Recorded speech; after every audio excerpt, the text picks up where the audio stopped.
I'm assuming, though, just looking behind you, possibly that rush is over, at least until Monday afternoon. Indeed, Jeremy. In the past 24 hours, we had a rate of 1,500 vehicles per hour heading through these toll gates on this main artery down to KwaZulu-Natal, with a lot of people living in Gauteng, in the city of Gold, and of course Tshwane, Pretoria as well, heading down for a bit of R&R over the Easter weekend.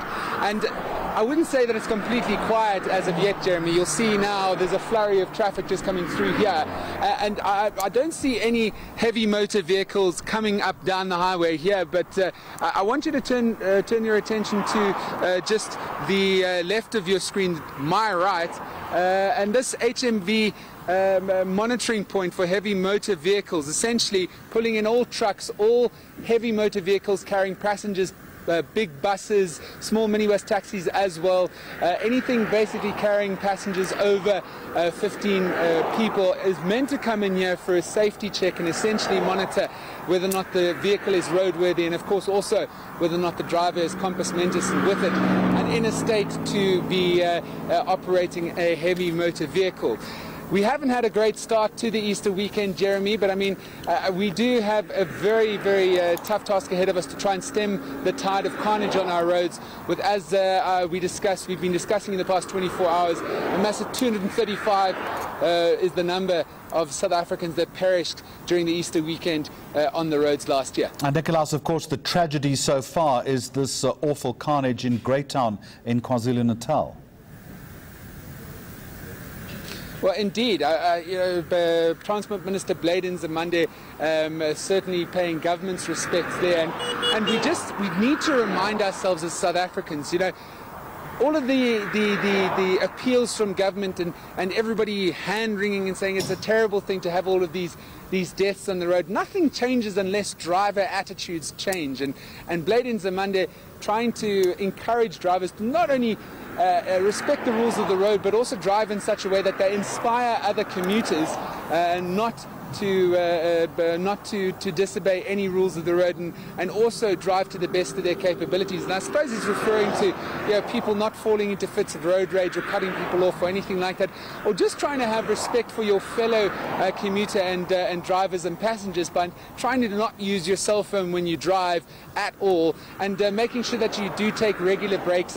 As far as I understand, the Automobile Association and other bodies that try and promote safe driving suggest that you need at least a break every 2 hours of driving to stop, stretch your legs. Maybe you need to stop and put in some fuel as well. But Jeremy, this is a mammoth task, and I wonder whether or not we're actually going to feel the effect of a new minister in this critical portfolio. With Blade Nzimande being brought in to replace Joe Maswangane, some might question what his credentials are when it comes to trying to ensure safety on the roads, but let's see whether or not any of his academic acumen can come to the fore. Nickolaus, isn't it simply about having more law enforcement officials on the road at this time doing their jobs with perhaps a little bit more robust application? What evidence have you seen of law enforcement so far? Well, look, in the past 24 hours, Jeremy, I have to say that also as an inner city resident, the Johannesburg Metropolitan Police Department as well as the SAPS was out in full force yesterday to ensure that nobody was drinking and driving and everybody was respecting the rules of the road.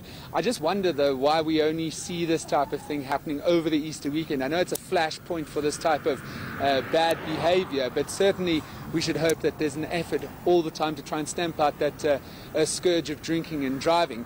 During the course of this morning, when we've been on the N1 and the N3, I didn't see a lot of law enforcement. I saw a couple of JMPD cars. They're preparing for operations this evening. They've actually launched an operation called Operation Nightlife, where they're going to focus in on road users as soon as dusk falls, because they're of the opinion, especially when I spoke to Superintendent Wayne Minnar of the JMPD, he said that the bad behavior that is occurring among drivers in Johannesburg is happening at night time after you go to your restaurants, your bars, your nightclubs, and that is when you will see the heavier presence of the JMPD. But Jeremy, I'm not a policing expert, but yes, I can only imagine that behavior begins to change when you see the consequences lay out before you. When you see a heavy police presence on the roads, a heavy police presence through roadblocks and others, it certainly would also spur on that better behavior that government is trying to appeal